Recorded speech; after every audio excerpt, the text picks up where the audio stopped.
Hi, everybody. Ani Huang here with HR Policy Association, and welcome to the first of our series, Lessons from the Field. I have with me today Charlie Tharp, who is our Senior Advisor at the Center on Executive Compensation, but who is also the former CHRO of Bristol-Myers Squibb and Saks Fifth Avenue, has taught graduate level executive compensation courses at multiple universities, and is just generally an all around guru of executive compensation. So, Charlie, thank you so much for being with me here today. Thank you, Ani.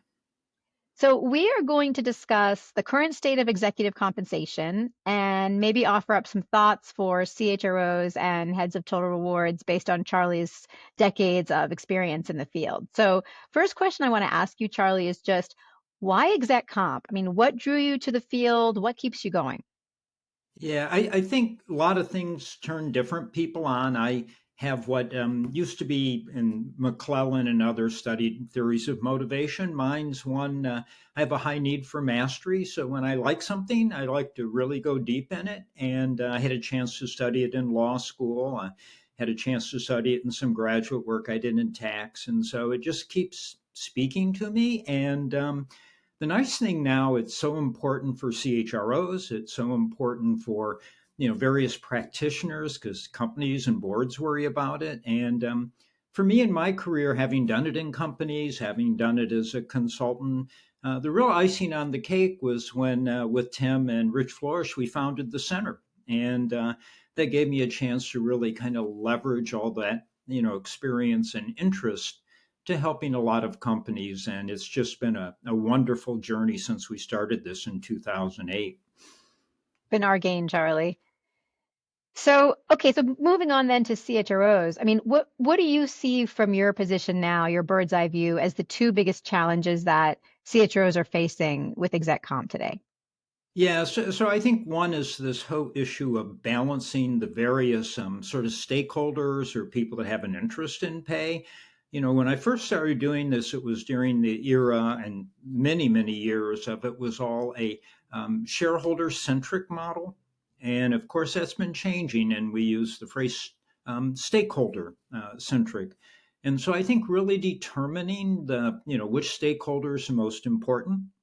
How do you want to reflect that in compensation? How do you want to communicate, disclose? And so I think now it's become much more complex. Not so much the technology of comp, that's pretty settled in, and maybe we'll talk about how I think it needs to perhaps change. But I think in terms of communicating, balancing the interests, and appealing to a variety of stakeholders, that's a really huge challenge. And getting it right, especially in the anti-ESG and DEI sort of world, that how do you balance all those different interests?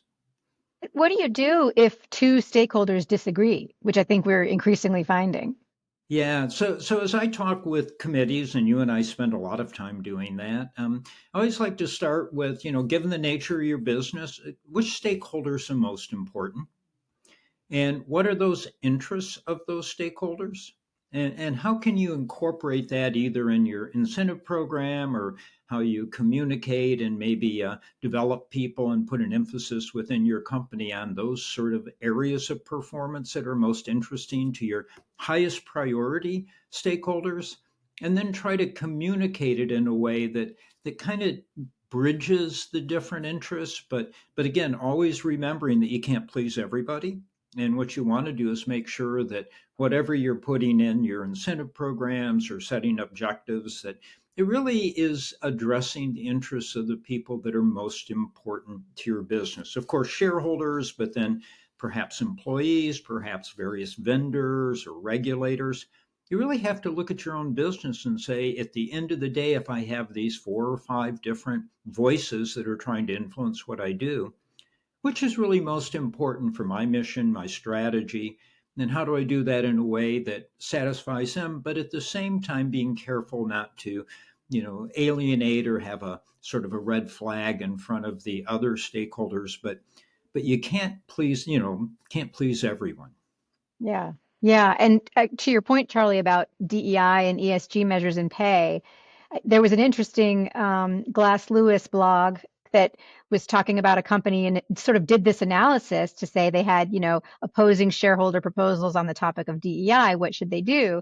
And they kind of went through a very similar analysis to what you've just done to say this particular company is a federal contractor, so they might not have the pressure of individual consumers that another company might have. So does that change the calculus of how they would, react to a specific shareholder proposal? But I mean, what are your thoughts on this, for example, topic of do DEI metrics belong in pay plans, or a company that, wants to keep them but is feeling pressured to take them out now?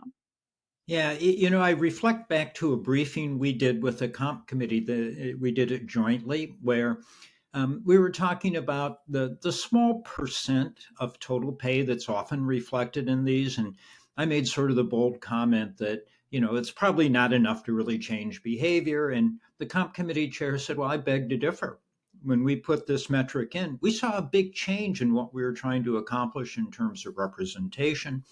And so I think each company has to step back and say, look, how important is it in pay? And we have a colleague that was actually on one of our panels at a center meeting that said, yeah, it's important to us, but we don't put it in pay, but it's part of our culture. And if you want to get promoted at our company, if you want to be on the senior team, this is something you're going to pay attention to and show progress. So I think each company will take a little different approach. Some maybe with the pressure from either a state attorney general where they happen to either be headquartered or have a very large group of people. They may want to really kind of downplay their communication and visibility of it. That doesn't mean they're abandoning what they're doing. So I think always stepping back and again saying, how do I accomplish what I want with the least burn from those who don't really agree with what I'm trying to do? And, there are ways to maybe communicate it in a different way, to maybe present it in a different way in terms of the context. But at the end of the day, if it's a value and if it's important to your business, I think as we've experienced, most companies aren't backing away from it, but perhaps they're changing the way they talk about it. So maybe leading from that, since this is, lessons from the field, would love to hear about, where are the areas or the touch points where you've seen CHROs and heads of total rewards maybe lose their footing when it comes to exec comp? It's such a scrutinized area. Where are those footfalls likely to occur, do you think? So the big one's working with the compensation committee. And I'll reflect back to my own experience in the 1980s when I was really pretty new in the corporate world. And I can remember presenting to the compensation committee at the time at the Pillsbury company. And I asked them to approve something I recommended, quite a dramatic change in the incentive plan, the long term incentive plan. And it was kind of death stare at me. They obviously weren't ready for that. And I hadn't warmed it up. I hadn't sort of presented the theory of the case, let it marinate and come back in another meeting. And so I learned the lesson of what's a sort of a two bite at the apple issue. You can't go in necessarily with something's new or a dramatic change and expect the committee to not only understand it, but have time to think about it before you ask for approval. And my CEO came down to my office as I was kind of deciding if I was going to get the exit, Oh, no. and gave me some coaching on that, and it's really helped me in my career. But I think being careful not to misunderstand the need for compensation committees to have a chance to really internalize or socialize a big change. So that's one.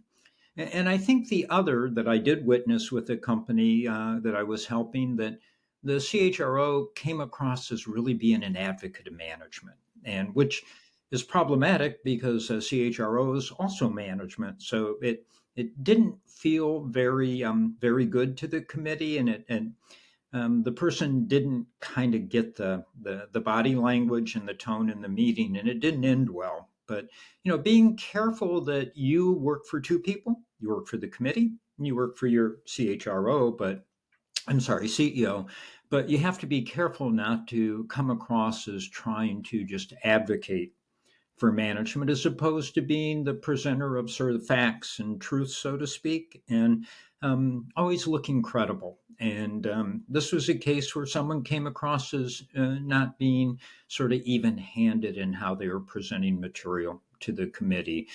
And I would tell you another one that we know from experience with our colleagues is if you're not an expert in exec comp, you better make sure you have an awesome head of exec comp or total rewards because you can't fake it with the committee. Most of them have experience as CEOs or sitting on other boards, and they know what good is. And so, having someone who's really an expert resource in house, there's no substitute for that. Yeah. And I think that's shifted some over time, Charlie, that committees have become more comfortable, at least I think they have, in maybe having one or two more people in the comp committee room. I feel like years ago, there was an expectation that could only be the CHRO. And now, we have, a lot of companies where the head of total rewards is also in the committee, which can be really helpful if the CHRO is not a deep expert. Yeah, I think that plays to two things that boards in general are becoming more aware of. First, they want to know who the really up and comers and the senior team is, and not just one sort of spokesperson for a functional area. So, even with the CFO, maybe bringing in the controller, the treasurer, getting a feel for sort of the talent in the organization. And this is a good way to do it in the HR area. And I hope that we'll see more and more heads of total rewards becoming CHROs. So it is a good chance for exposure. Secondly, the area of exec comp, as you pointed out, it's so much scrutiny, but also it is fairly technical.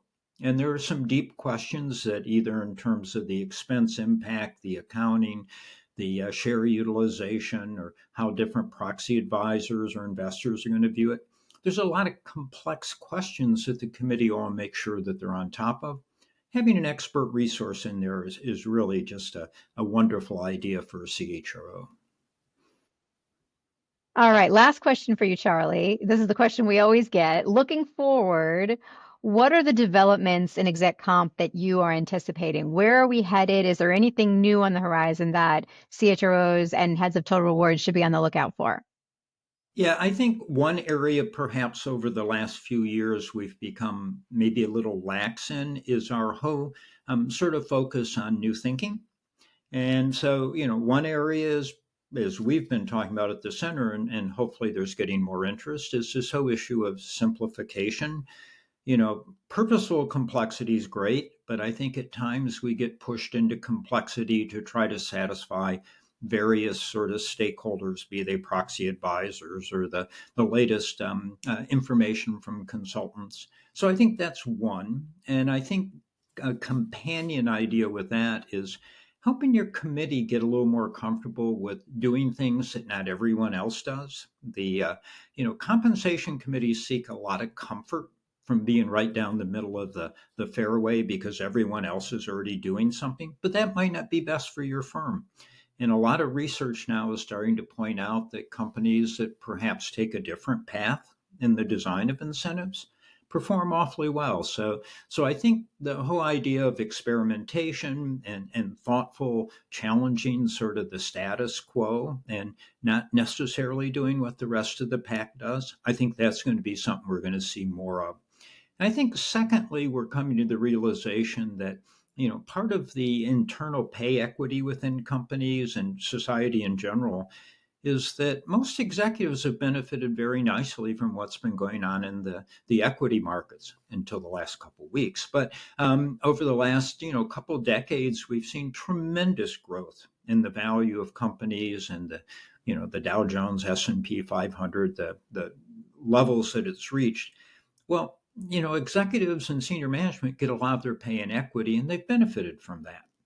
Not so much down in the organization. We used to before the accounting rules changed in 2005 in terms of having to expense options. And so I think some new thinking about how we let various people in the company, hopefully all employees, participate as we build value for shareholders and other stakeholders, and it's reflected in the equity plans. The extent to which we can push that down, and I know, Anna, you've been doing some work thinking about how we help with either some legislation or changing in the tax treatment or regulatory environment around that. And the more we can bring people under the big umbrella of benefiting the equity markets and the shareholders, I think that'll help a lot, not only with pay inequality and wealth creation, but also allowing people to feel like they're an owner of the company and get that discretionary effort. So I think that's something we should think about. It's a little off track with the exec comp focus, but